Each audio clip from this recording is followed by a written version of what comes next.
Hi, everyone. Hi, everybody. Welcome to YOSA Live Chats. Christine Lamprea is here with me today. I'm Troy Peters, YOSA Music Director, and so delighted to have all of you with us today for this chance to catch up with Christine. Christine is a cellist. She's a San Antonio native, and she's somebody who has done so much in her career. She's been a soloist with lots and lots of big American orchestras. She's won first place in the Sphinx competition and has won the Sphinx Medal of Excellence and the Schott Chamber Music Prize and lots of other really exciting things. She's been on faculty at places like Texas Christian University. Been a guest has been on faculty at Juilliard. She's been a guest all over the place, and perhaps most impressively, has been a soloist with the YOSA Philharmonic more than once, but most recently playing the Shostakovich First Cello Concerto. So Christine Lamprea, thank you so much for joining us today. Oh, my pleasure. So great to be here. So how are you doing these days? You're in New York City, and I hope you've been able to stay safe with everything that's going on with the public affairs and with the world health situation. Yes, I am in Manhattan, New York, which is kind of the epicenter of things happening these days. I'm doing well. I'm very lucky. I haven't gotten sick. My friends and family haven't been sick. I have a lot to be thankful for. So every day I make sure to stay grateful. But yeah, no, I'm doing well. It's been tough, you know, seeing everything that's happening, but also it's been a time to take stock of what's important, what really, as a performer, I value in the process of sharing art and sharing music. What is really, really necessary, those things have become a little sharper in my mind. So, yeah, it's been an opportunity to reflect. And that's another thing that I'm grateful for besides my. Absolutely. Well, I'd love to ask you to tell us a little bit of your story of your journey into music, because so many of our viewers today are young musicians who are looking to you as somebody who's a role model and an inspiration. If you think back to your own journey through middle school and high school, how did you find your way to becoming a musician, to realizing this is what you wanted to do with your life? Sure. So my family relocated from New York City to San Antonio when I was in the third grade, and I attended Leon Springs Elementary School. And when I reached the fifth grade, they offered an after-school strings class that we could enroll in, and a very kind gentleman came in and brought a violin, viola, cello, bass. And I originally wanted to play the bass just because it was so huge, and I thought jazz would be kind of a cool outlet. My parents weren't so enthused. They saw the size of it, and they directed me to look at the size of their car, and that was kind of it wouldn't really fit in the car. So the cello is, although I have seen bass players squeeze their basses into smaller cars than my parents. So, well, I'm grateful that we weren't more creative back then, because I do love the cello now. So I continued in middle school, and I attended Stinson Middle School. I had a great orchestra teacher, Susan Robbins, who was very encouraging. I felt that cello was really a place, an orchestra was a place that I was excelling, that I could express myself freely, I could express my enthusiasm for it freely. And so I just really found a home behind the instrument, or that's what us musicians say when we're behind the cello, it's literally like on top of us. So we say behind the instrument. So I continued, and in the 6th and 7th grade, I started poking around the school, the music library that she had in the classroom, and I found these Suzuki books. For those of you who aren't aware of what the Suzuki method is, it's a kind of a standard pedagogical method for young kids to learn how to play, and it's very prescribed how you proceed through the books. And so for a young kid without a teacher, just sight reading through everything is kind of sacrilege, I think. It's not really what is suggested, but I did it anyway because I didn't know anything. And I just found myself getting better through reading through these books. And then my teacher suggested that I join YOSA. So I joined the Sinfonietta, I think in the 7th grade, maybe. I can't remember. I think it must have been the 7th grade.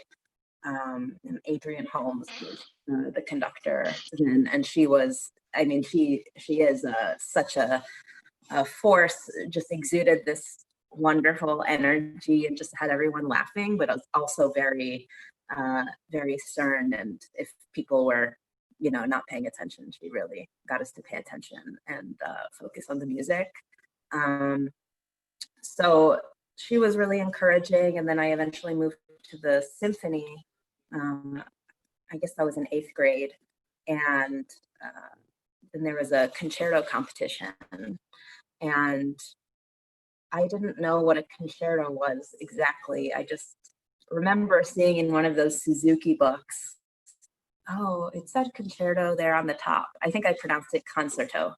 And I saw it there. And so I said, okay, well, I'll play that piece.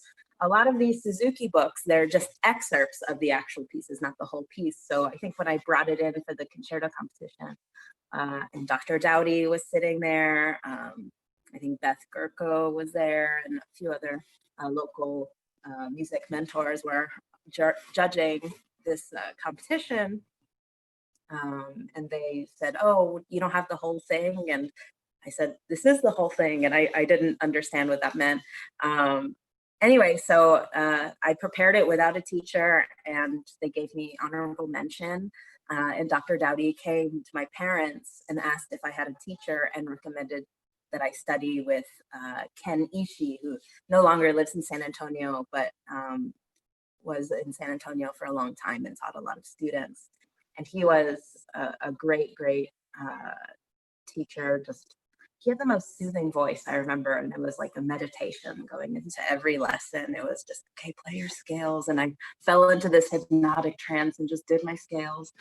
And then the next year in the symphony, I auditioned for the concerto competition again, and then I won playing the 4A elegy. So that was my first time playing with orchestra ever. And then I continued. Mr. Ishii left, and then I started studying with Ken Freudigman. I'm sure many of you know him, the conductor of the symphony, and then another orchestra I can't remember right now, but he was my teacher from sophomore year till I graduated.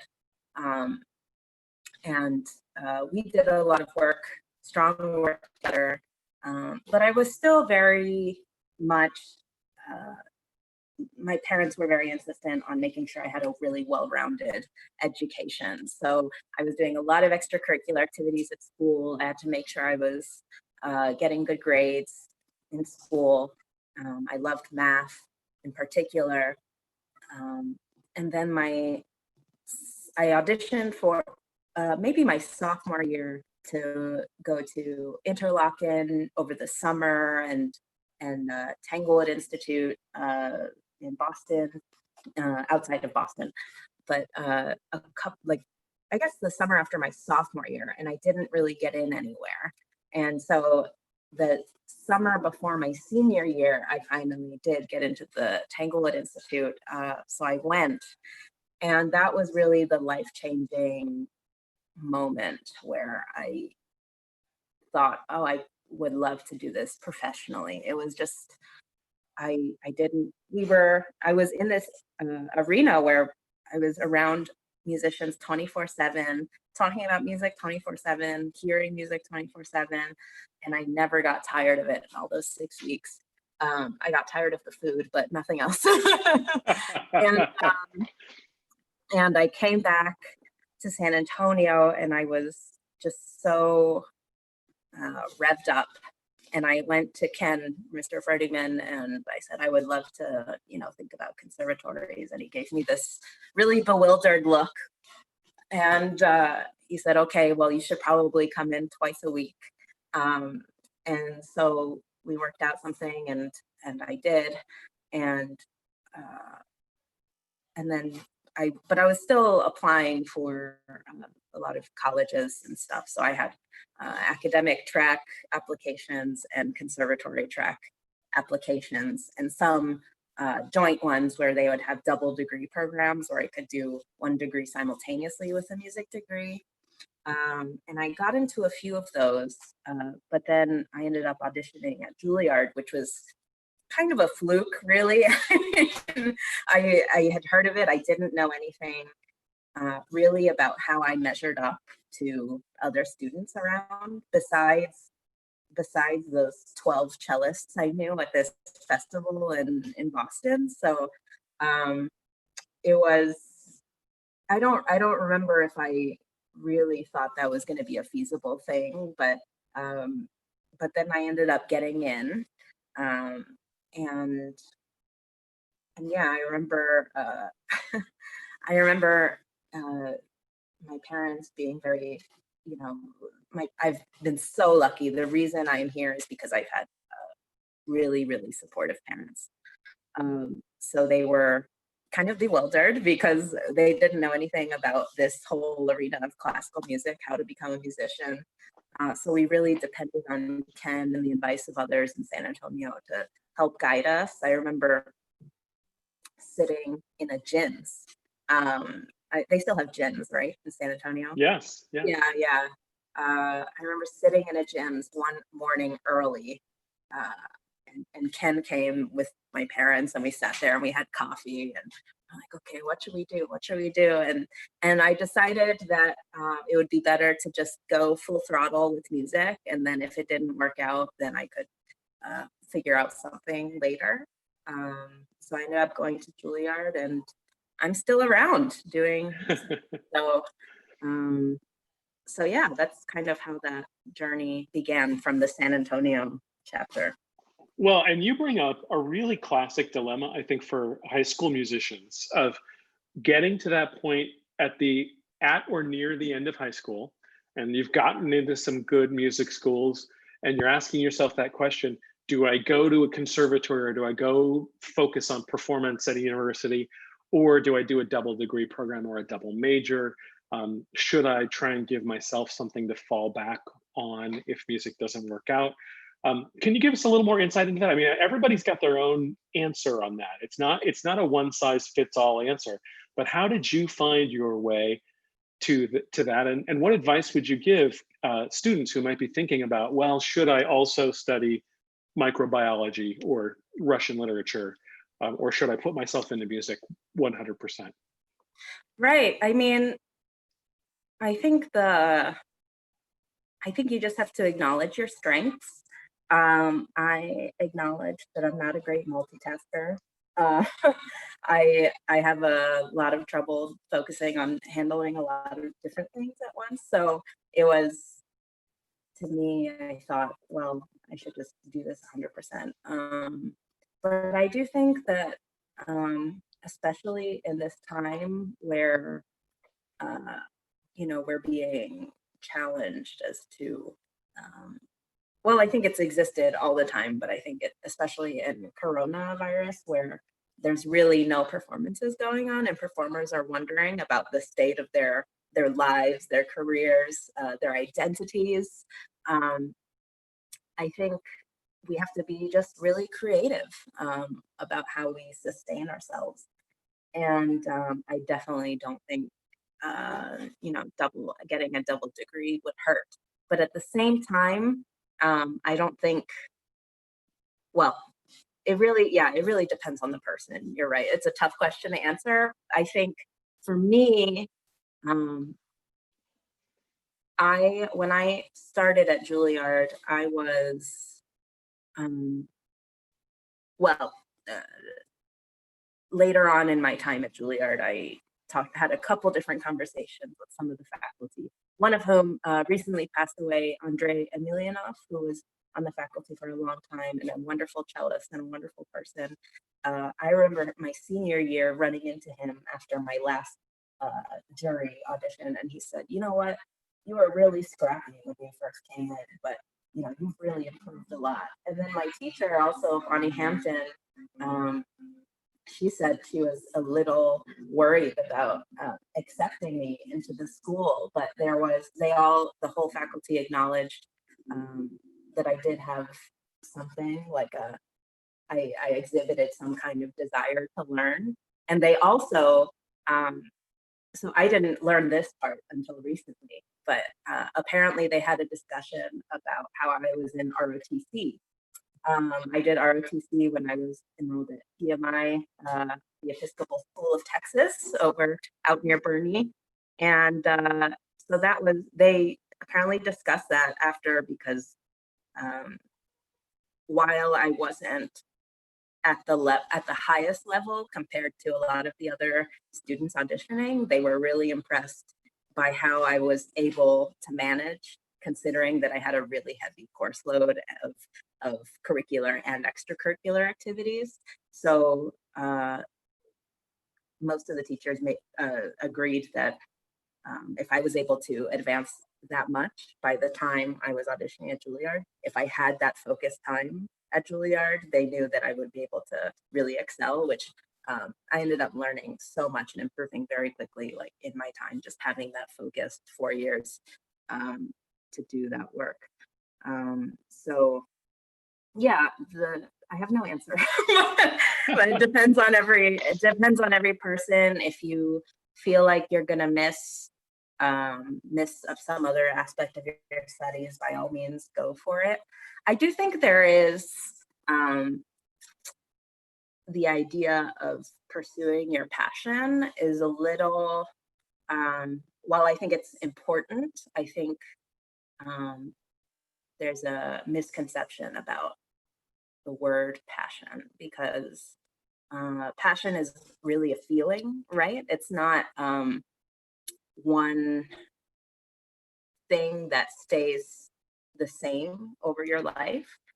The feeling changes, and as life happens and other things become come into view a little bit more and less, you know, the passion changes form. I wouldn't say it goes away, but it changes form. And so I think one thing to consider as a parent and also as a student is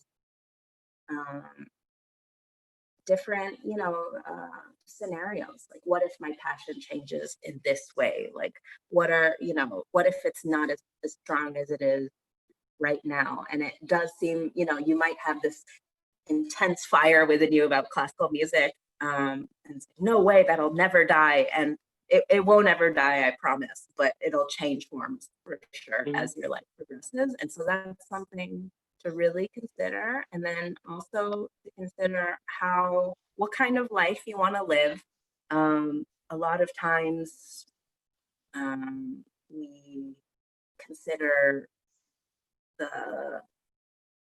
just the mission of music, oh, I'm just going to be a musician. It doesn't matter about money. It doesn't matter about anything. Like, once I'll just find a way to be successful and everything will just fall into place. It really doesn't work like that. You have to, I think, once you leave school, especially, success doesn't mean anything unless you're really working to create a life that you love.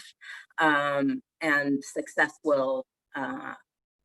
you learn success is so vague that you have to really define success for yourself, which could be, being a soloist on the stages or having a family and making a sustainable living somehow, whatever you're doing, and being able to balance that time well. That is an idea of success. There's so many different definitions. So figuring out your passion and then the life that you would like to lead, and that'll take time, obviously. I'm still figuring that out, and I'm 30 years old, but really considering those things, and not expecting that, just once you pursue it with all your might, that things will fall into play. You really do have to be considerate about your steps. Absolutely. Thank you very much, Christine. And when you were in San Antonio last time, actually, we had a great just one-on-one conversation about this very thing, about, that you almost no musician's career unfolds on a path that they imagine before they get there. That there is even if you have a very specific goal and a very clear idea of how to get there, that almost any musician's path has this circuitous, winding path. And in fact, almost any human's path, right? I mean, but it's especially true in music that we don't always go from project to project. And so it's really it's really important rather to think about, what are the things you value most? What would be satisfying? I know professional musicians who have degrees in physics and law, and I know lawyers who have degrees in music. There are a lot of different paths that can follow after your studies. Christine, we had another question from David Escamilla, who is a young violinist in YOSA, and he wanted to ask about stage fright. Do you struggle with stage fright? Have you ever struggled with stage fright? And how do you overcome it? What advice would you give to young musicians who are wrestling with stage fright or nervousness about performing? Sure. I'm having a little bit of screen issues over here, but I'll just keep talking on a Zoom that's working. Stage fright, I think, never will go away. It's something that we all have to live with, and for some people it is worse than others, and it can be really, really strong, especially just like physical shakes, things like that. Some great advice that I received in my college time was simply to really embrace that energy, that nerve energy, because it means that you care. It means you care about what you're doing, about the work that the music that you're going to share. So really, and start thinking about that energy, embracing that energy, and channeling it somehow into something different. I think, for example, let's say I'm studying like a piece like really softly, like at the tip of the bow, which it can be difficult to start, especially I've seen so many concerts and have had concerts myself where I try to start and then the bow starts shaking and you can't control it.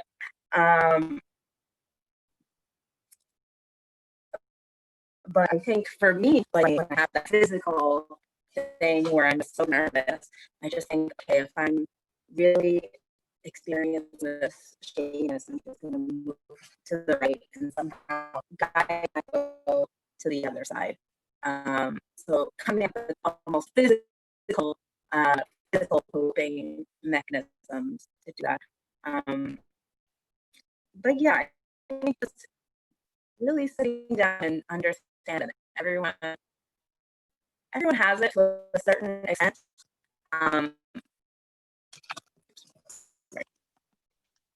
Can you hear me okay, Troy?